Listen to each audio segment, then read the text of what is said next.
Good evening. This is Professional Home Educator, or educators, whichever one you want to call it. We were Mom Saturday School. This is our first recording where we are actually calling the name Professional Home Educators. We've grown and expanded. And tonight we are with Kimberly Wright. She is going to talk to you about homeschooling and chaos. This is those tough times. I mean, this is not for most people, it's not the usual homeschooling issues. It's like you're going through divorce, abuse, illness, surgery. It could be clinical depression, all those major issues that can impact your homeschooling and how you can handle this and still successfully homeschool, because that's what we want in our group. We want our mamas to be encouraged, and our dads and our grandparents and our uncles and our aunts and whoever is homeschooling, that this can be successful even when there is issues going on in the home. So thank you very much, Kimberly. You're always so wonderful just to take on anything I ask of you. And I usually ask the hard things, and she'll look at me and go, okay. Luckily, most of my mama friends are very tolerant of me. So we are very glad you're here. And I'm going to mute myself so that it will pull you up. Okay. Am I ready? Yay! Okay, my name is Kimberly Wright, and for those who do not know me, I've been homeschooling for 12 years, and I have worked for several nonprofits, and for the last 10 to 12 years, I have also worked with domestic abuse victims, and what I'd like to say, women who fall in the gap when they are in the process of getting in divorces, when they're in bad situations. And I've also worked with families that have had mental illness, depression, and chronic illness, and helping them continue to homeschool. And I myself ended up being one of those people who became chronically ill and then had a very serious illness. So I'll give you a little bit of background. 4 years ago, I contracted spinal meningitis, and I was in the hospital for 8 days. I almost met Jesus, as I like to put it. I had spinal meningitis for 11 days, and then on the 11th day, I was finally diagnosed correctly and immediately put in the hospital because I was very, very sick. After I got out of the hospital, I had a lot of tests done because I was still very ill. It takes about a year to really recover fully from spinal meningitis. It causes autoimmune responses. The medicines they give you cause autoimmune responses, and can cause all kinds of health problems that, normal people wouldn't have. I had a complete head-to-toe autoimmune response from the medication that literally saved my life. So, you take what gets handed to you. And my daughter was a senior, and she was my first child to graduate out, but I was homeschooling at the time. And she was very self-motivated to graduate, and we were almost at the end when I contracted meningitis. So for her, she was able to just wrap things up for herself. However, my older kids, my husband had to step things up to finish out our school year that year because I was very sick. I would just give you an example. When I got home from the hospital, I slept 15 to 18 hours a day. When I was awake, I had trouble speaking, trouble thinking. I had developed learning disabilities like dyslexia. I had trouble reading. Um, and I also had trouble comprehending. So here I was, having been a writer and worked in professional fields and been an active homeschooler and being very active in our community, to literally being like one of the children. And um, so for a while, I wasn't homeschooling at all. My kids basically were on their own, and sometimes that happens. I can't imagine what it had been like had they been in a traditional school setting. Um, I imagine my youngest child probably would have, quote unquote, failed for the school year. Um, I imagine Dylan would have been gotten incomplete. I think for sure, and Katie would, and Elizabeth would have finished out their years perfectly fine because they were very, very self-motivated. But my husband literally did not know the ins and outs of our daily routine and how we homeschooled. He only helped with math at night when after work, and that was it. And he went on some field trips, but he didn't know anything about the legal aspects of homeschooling. He knew nothing about their curriculums. He was completely unaware, and in a lot of families, one parent is the primary parent that homeschools the kids, whether it's the mom or the dad or a grandparent.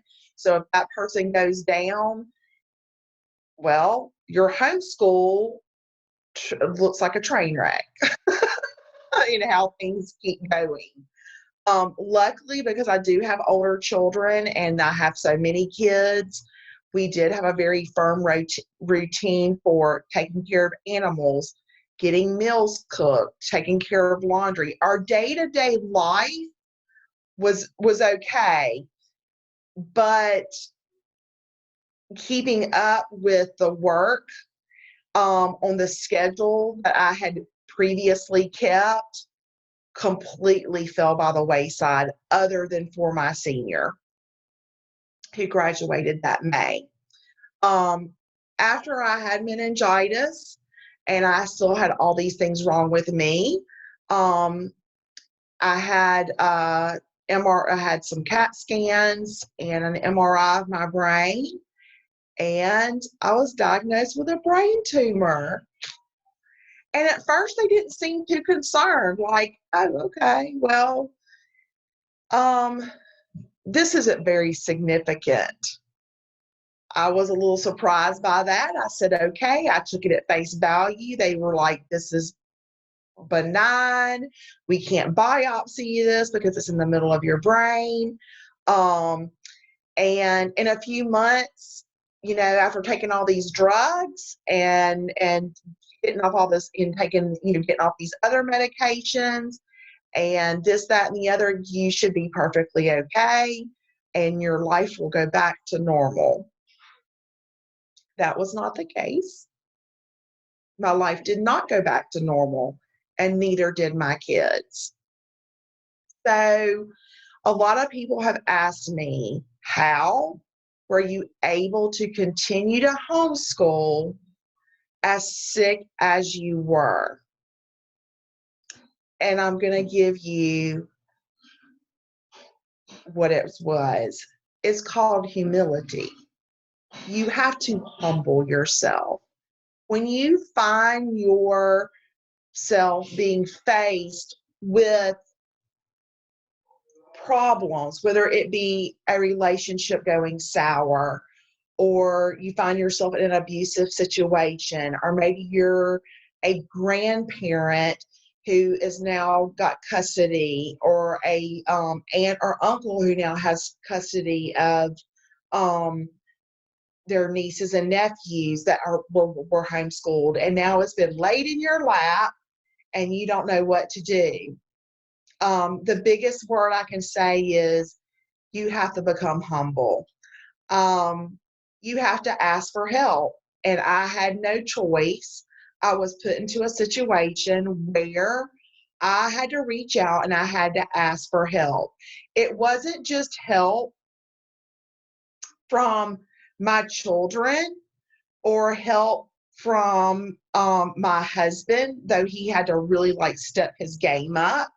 Not that my husband has always been very active with the children. He's always participated in their lives.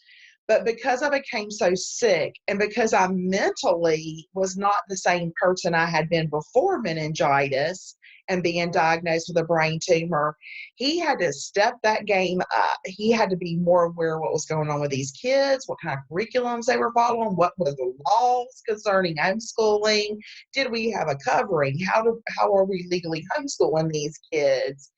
You know, is there attendance? What is going on here? And so I had to ask him for help. I had to ask for other people's help on behalf of him because he's not on Facebook. He doesn't do all these, social media things. He may have known Devin. He may know Erin. He may know this mama over here. He may know Martha Benton, who we've worked with for years. Our kids have taken classes through classical homeschooling. He may have known Sharon, who was over the co-op at the time that we belonged to, but he didn't know the inner workings of how the whole thing came together in the end. What were those kids learning and how did they learn it? What was exactly going on? So I had to ask for help.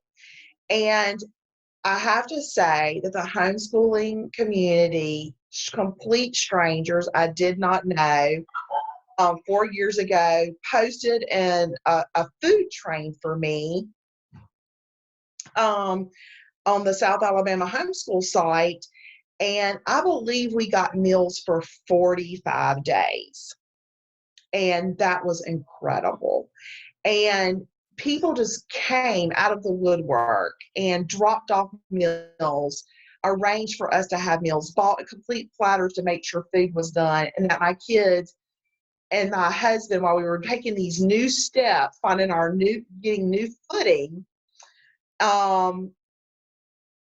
took care of the things that I could no longer take care of. And one of that was making sure they were all fed. And I was fed. Because literally I had trouble reading. I had comprehension problems. I had attention problems. I couldn't hold my attention. All of a sudden, somebody who was very focused became ADD. And so I would be like, oh, all of a sudden I could understand my children much better because I would be in the kitchen doing something and then something would distract me. And then the next thing I know, water's boiling over, or this is happening, or the cats are out, the dogs are out, there might be a fire on the stove. Things were breaking. All those kinds of things were taking place. And that was very difficult for me not only as a parent, but for me personally, because I was changing. I was not the same person. And so one of the big things I always tell people is when you find yourself in these situations, ask for help. You will have to humble yourself and ask for help. While you're in the fire, you're going to you need to make sure that the people are going to come a running with the fire extinguishers before your house burns down. And I always tell mamas this, I always counsel mamas that they have to learn to ask for help. It's so hard, and a lot of us don't want to ask for help. We have these types of personalities where we don't do that. But in these situations, you're actually put in that position to ask for help. And then I'm going to tell you what else is the key to really being able to homeschool when things are out of control and blowing up, and when your life is in upheaval. At first, you have to let it go. You have to let go of what your homeschool once was. That could be letting go of the curriculum you taught. That could be letting go of the co-op you attended. That could be letting go of this idea that you need to finish this math book by the end of May so you're ready to pick up that next curriculum. You may have had the idea that I need to finish the entire grammar book. I need to finish the entire science book. You may be on some type of schedule that you've made up and adhered to. You may even signed up for a program that has you on some type of schedule that you're trying to adhere to. And you realize that while everything around you is catching on fire and you feel things getting out of control, that you've got to let something go. And sometimes that's your ideas and your ideal way of doing things. And sometimes that's really hard for a lot of us to grasp. It's being able to say, okay, we don't have to do school in a box. And I think a lot of us get scared because we're afraid of being judged. And we're afraid of what our peers may think. We're afraid we may get reported to DHR or the school board, or maybe we're just fearful that people are going to be gossiping about us, that they're going to be saying, oh, well, they're going through a divorce, so they're just letting their children be all feral over there. Well, sometimes that's what your kids need to be. They need to be feral, because if your life is on fire, if mama's sick, if daddy's sick, if y'all are going through a divorce, if one of your siblings has committed suicide, which we've had that in the past year, we had a family who had a child who committed suicide, you're not exactly going to be able to homeschool the kids the way you thought. You're not going to plan a funeral and then the next week sit down with your kids and go, okay, now we're going to cover microbiology, and then we're going to sit down and discuss taxation and the Constitution. When you have these kids in crisis and your family's in crisis, it may, for some families, jumping right back into that routine may be ideal, or you may think it will work. I will say 9 out of 10 times it's not going to work. You can't do that to yourselves. You can't do that to your children. And I always remind people of a little clause that colleges have. When you're in college, they have a rule, and it's been made like a joke, that if someone immediate in your immediate family, like the people you live with, or people that you live with, or your roommate in college were to die, that they pass you for the rest of the semester.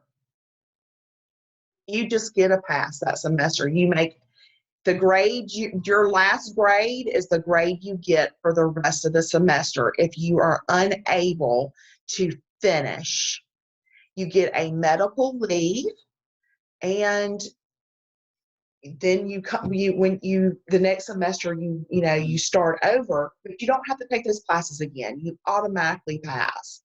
Well, that's kind of what happened in our homeschool. I didn't die, but I definitely wasn't the person I was before. So a lot of subjects just didn't get completed. Now, math, because it's a building block, it had to be finished. Grammar is something that is a constant repeat anyway. Science, the books didn't get finished. The history books didn't get finished. The philosophy did not get finished. But my kids did learn other valuable things in those crucial months where I was very sick and there was lots of chaos, like helping each other, learning how to manage a household, learning how to do all the laundry, learning how to cook all the meals. Oh, mom fell over. Let's go cover mom up so she doesn't freeze while she's, unconscious. Because for me, it became a joke. Like, I had narcolepsy. I could be talking to my kids and be completely normal like I am talking to you right now. Then all of a sudden I'd be just like, sure. I would just clump over because my brain would say, we're finished. There was nothing I could do about that. Whether it was reading my kids a book, whether it was going over a lesson. So then, because I wasn't not the same person I was before, I had to think about how to homeschool outside of the box. Netflix, YouTube, taking classes at the University of Mobile, hiring out, getting tutors, getting my husband more involved, asking the neighbor, hey, luckily my neighbor does homeschool too. Hey, can you help my kid out? My neighbor has gone through a very bad divorce over the past year. So amazingly, people stepped up to help homeschool her kids so she could work. She redefined her homeschooling schedule because she had to work. They get their morning people. I'm not a morning person. So she gets up a lot of times at 6 or 7 o'clock in the morning, homeschools her kids. And then I would take over and help with the kids finish up so she could go to work. And that's how I helped her out. Before, I had a friend who was a massage therapist that was getting a divorce, and she couldn't always be there to homeschool because she would have to work to make the money, and she only worked like 10 hours a week. But she might have to drive to a location and be there for several hours and then drive back. Well, I'm the one who took her son to park days. I'm the one who took her son home with me, and we watched, videos, or we checked his work, his homework that he had been assigned. I stepped up and helped her out. And so a lot of times when we do find ourselves in these situations, we need to ask for help, but we also need to get out of this mode of it has to be fixed a certain way. We have to do things a certain way to please others or to meet someone else's guidelines, checkpoints. Now, if you belong to a covering that require you to do X, Y, and Z things, and you need to submit curriculum to them, and they need to know that you did 80% of the book in 180 days or whatever that. And I'm actually referring to a local covering that does require that. You find yourself in that covering, and you find yourself with your house on fire, and there's no way that it's going to happen. You need to go talk to that director and say, look, and if you don't find compassion, then you need to change coverings. You need to, if you're, at the time that I got sick, I had declared my house, I was private. I did not have a covering. I do have a covering now because when you have a brain tumor and you found, you're going to have a major illness like that where don't know what the outcome might be. There's a lot of mothers in the homeschooling community and fathers who have been diagnosed with cancer in the last few years, and those parents have died. And you don't want to burden, I don't want to say burden.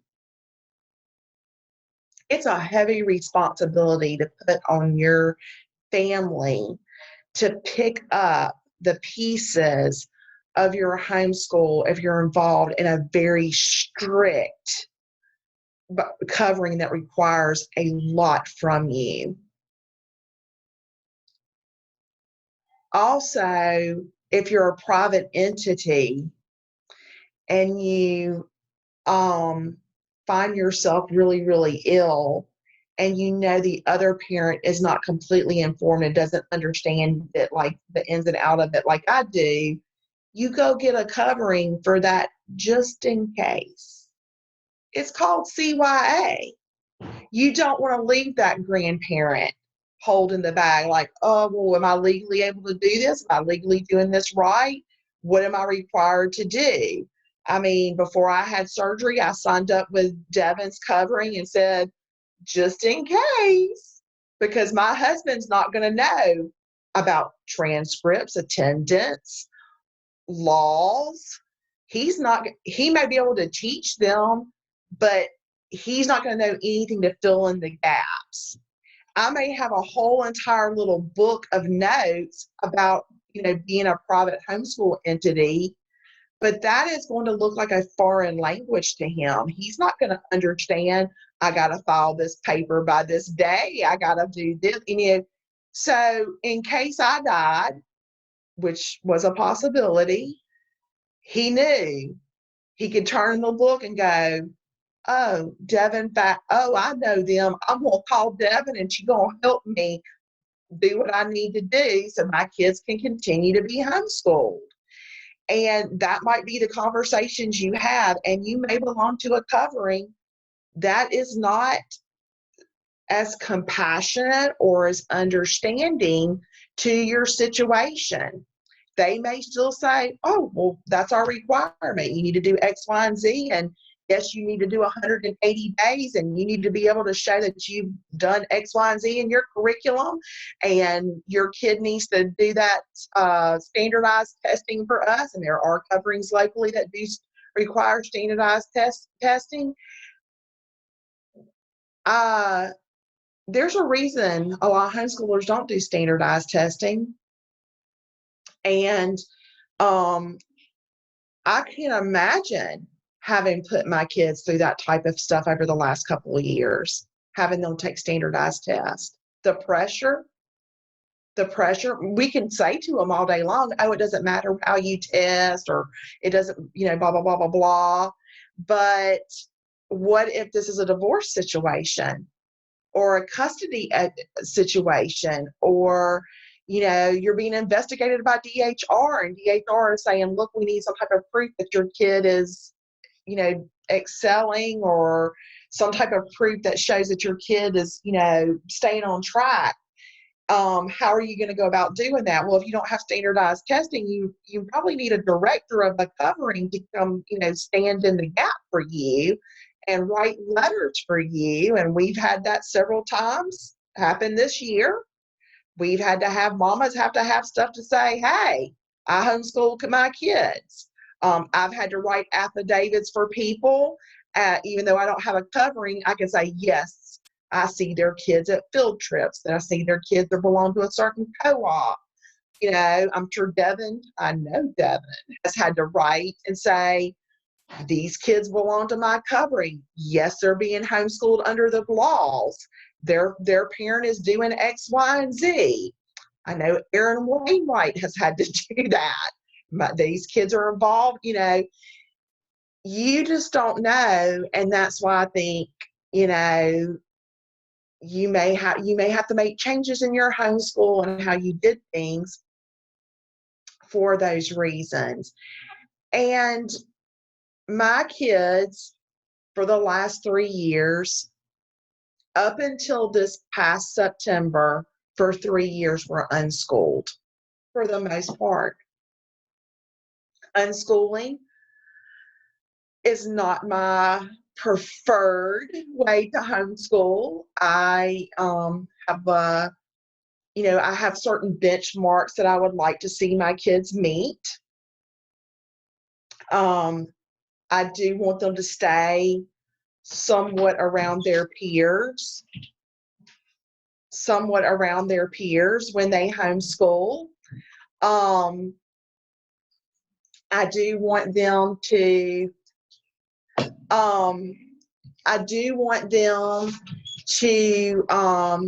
at least somewhat be on grade level, if at all possible.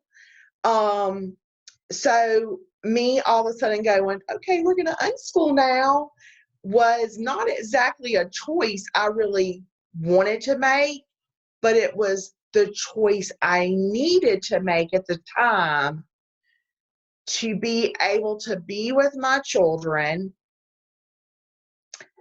keep all of our sanity, and not watch the entire thing burn down and stress my kids out. Because when you as a parent are sick, when there is disruption in the home because of abuse or custodial changes or divorce or a sibling or a parent dying, these kids are in a lot of stress, and they're going to exhibit it a lot of ways. And that may change how you do things for the betterment of the whole. And I think sometimes we get so focused on the pieces that we lose sight of the big picture. It's not just about educating our kids. It's about creating whole, healthy human beings in every aspect of their life.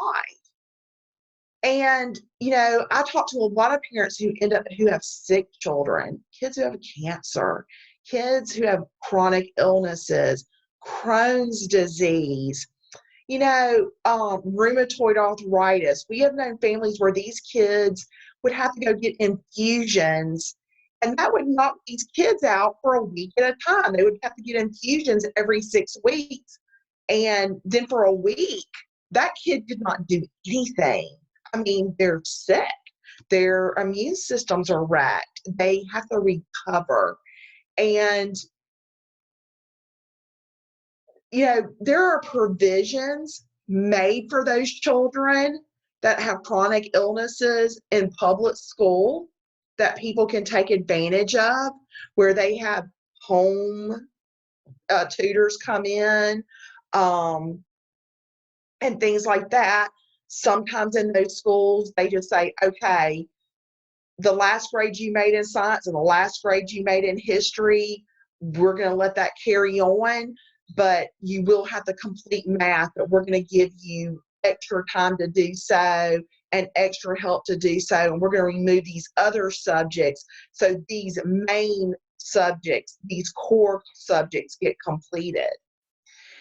But I've noticed with homeschoolers, we don't give ourselves that leeway. We tend to think that because we're so worried that what we look like to the outside world, we get fixated on,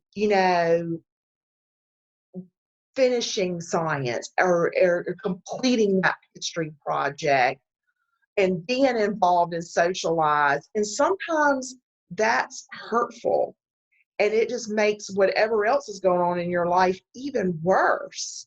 And sometimes kids can't handle that. Parents can't. I couldn't handle it. So I had to change my attitude and my outlook. Luckily, I still had enough brains with me to say, okay, we're going to have to make some changes, and we're going to unschool our kids. For some of you, that might not work. You may have to say, okay, we're going to just do 3 subjects for 3 or 4 months, and then we're going to change and do another couple of subjects another couple of months. Our friends that had a child commit suicide this past year, the whole year, it's been almost a year. I'm going to try not to cry. It's been a year of recovery. Those kids are hurt. They don't care about learning math. They need more than grammar or learning their biology lessons or their chemistry lessons. They need time to heal. And sometimes that is more important than the 3 R's. It's more important for the family as a whole.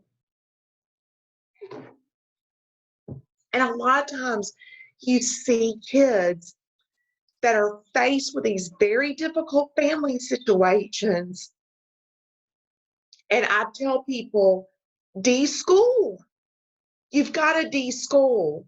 Even if you were homeschooling before, you may have to de-school to change that, to heal those broken hearts, to heal physically, to get some therapy, you know, to just cherish those relationships that you have.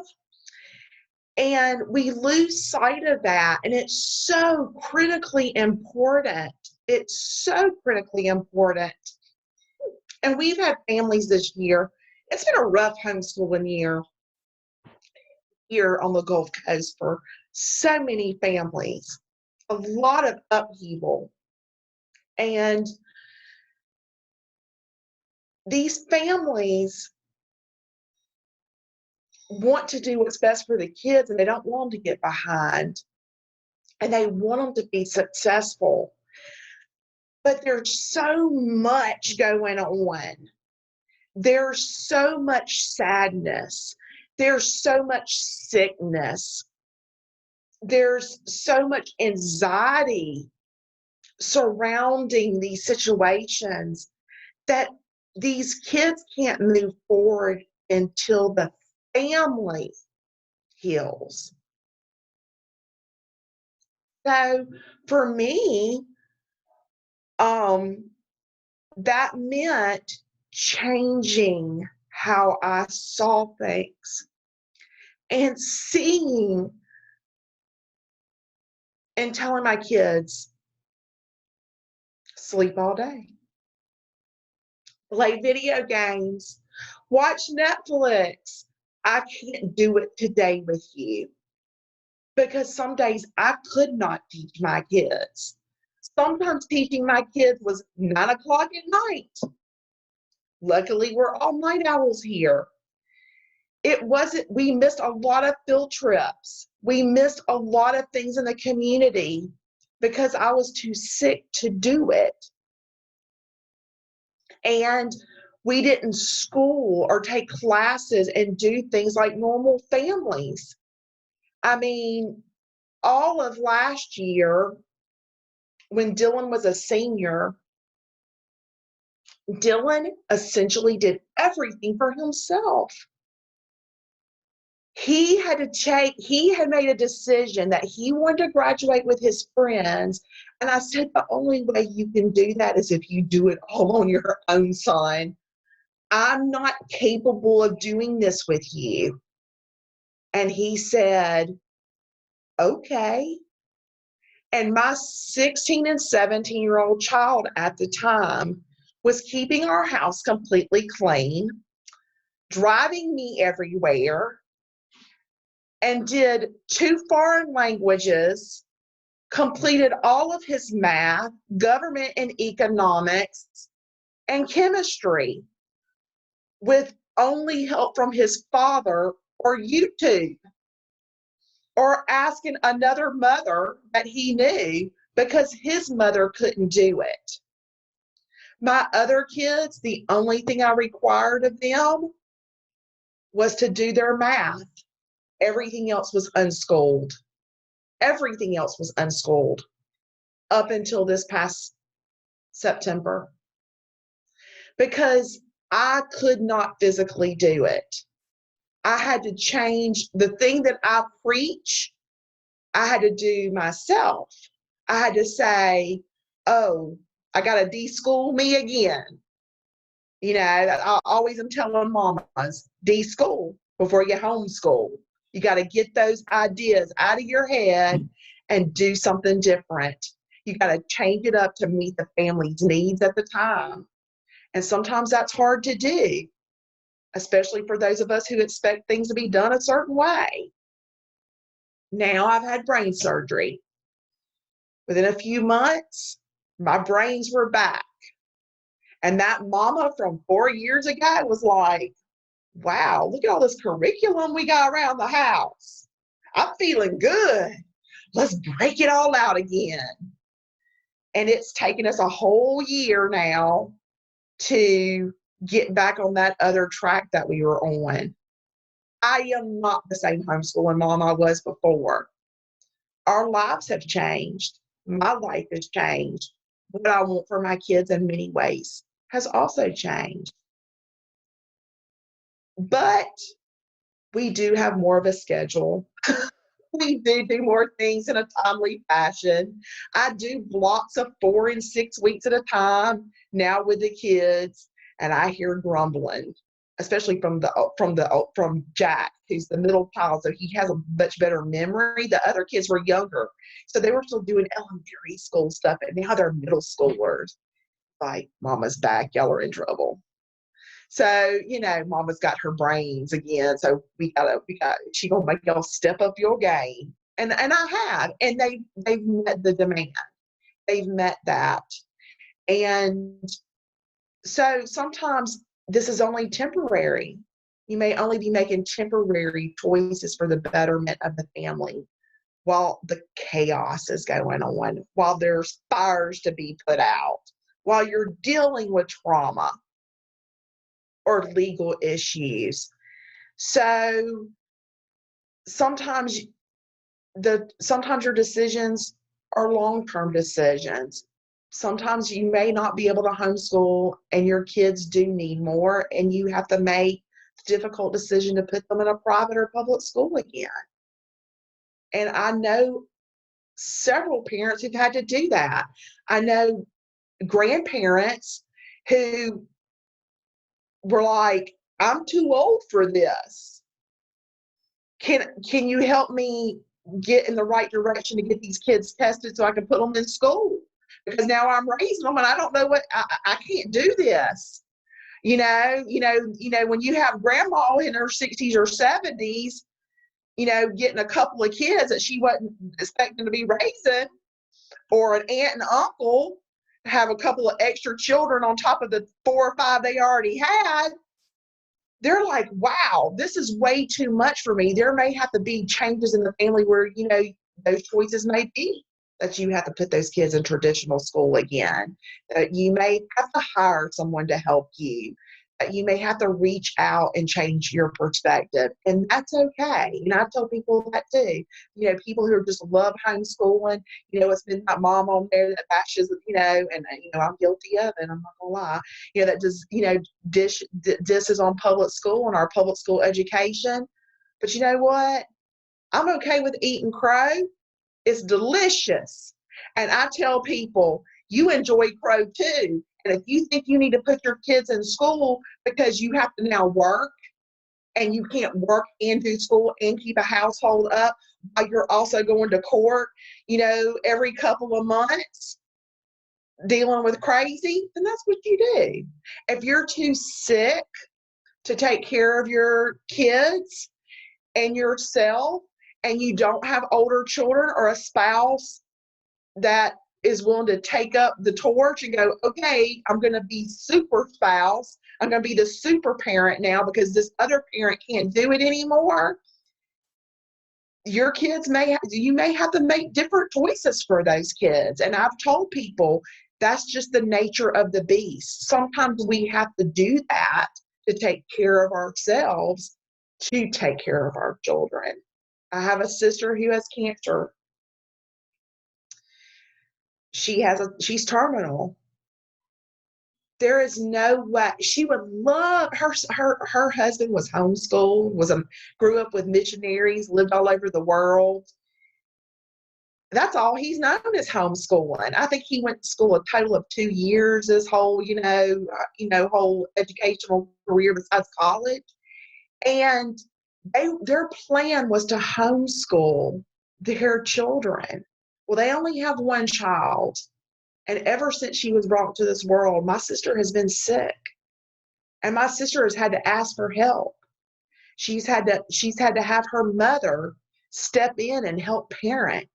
She has her child in school, which was not what she wanted. She wanted to homeschool, but she physically can't do it. She doesn't have, the mental strength or the physical strength to do it. She needs to preserve that energy for when it is important to be in her, to go to that school event, to go to that party, to attend that field trip, to go to church on Sunday.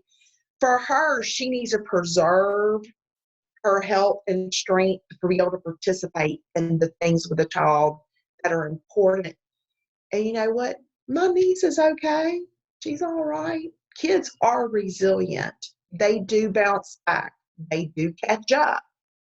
I have a lot of people go, oh, my kid's going to get so behind. It's okay. They'll catch up. It's not the end of the world. And you know what? If they were in public school when the fiery crashes happened,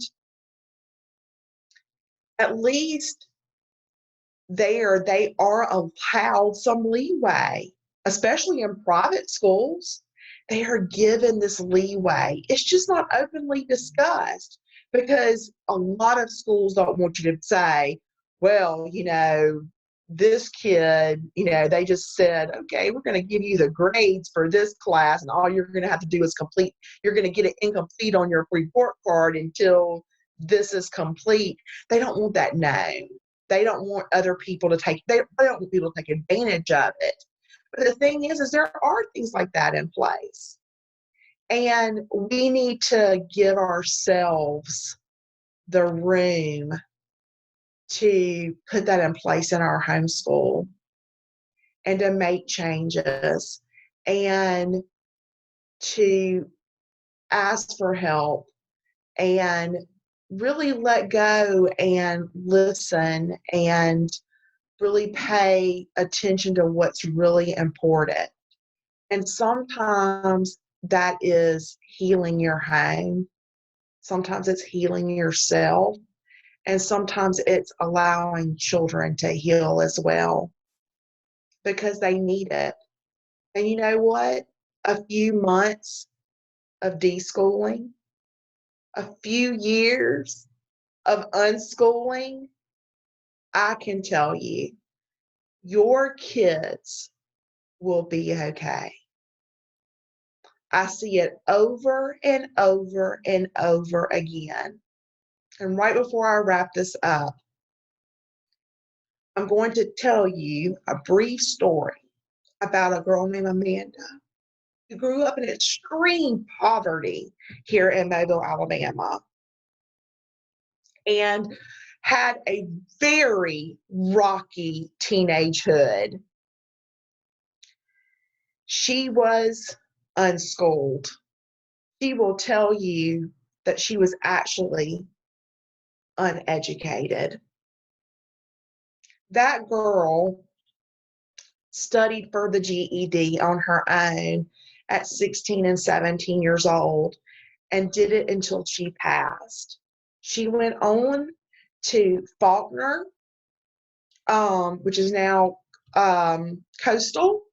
She went there, and instead of it taking her 18 months to 2 years, took her 3.5 years to go and to complete all those core undergraduate requirements to get into college. And she made straight A's in college. And she joined every civic organization.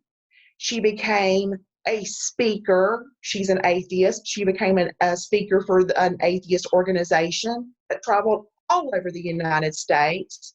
She became very involved in politics in the state of Alabama. She wrote for Alabama.com. She has been published in multiple magazines. She got into Georgetown University. Then she got the Truman Scholarship. She came from a place of poverty, being uneducated, in a bad and poor abusive situation. She suffers from severe anxiety, and she just graduated with nearly a 4.0 from one of the most prestigious schools in this nation, from Mobile, Alabama. So if that child can do it and work on herself and forgive her parents and embrace her community and be successful, then our kids can do it. And just know they're resilient and they can absolutely positively do it. And you can too. If you have any questions and you want to ask me anything, especially about divorce and homeschooling or being very sick and homeschooling, please reach out to me privately. You don't have to be my friend on Facebook or anything like that. You can just send me a message, and hopefully I check my inbox regularly for people that are not friends with me, so I can speak to them. Because I am a little crazy, and I speak my mind a lot, but I am willing to help you. And feel free to reach out to me and ask me anything. And if I don't know the answer, I will surely do my best to point you in the right direction. Okay. Thank you so much, Kimberly. This is one of the reasons why I love you. You speak from your heart. You tell the truth.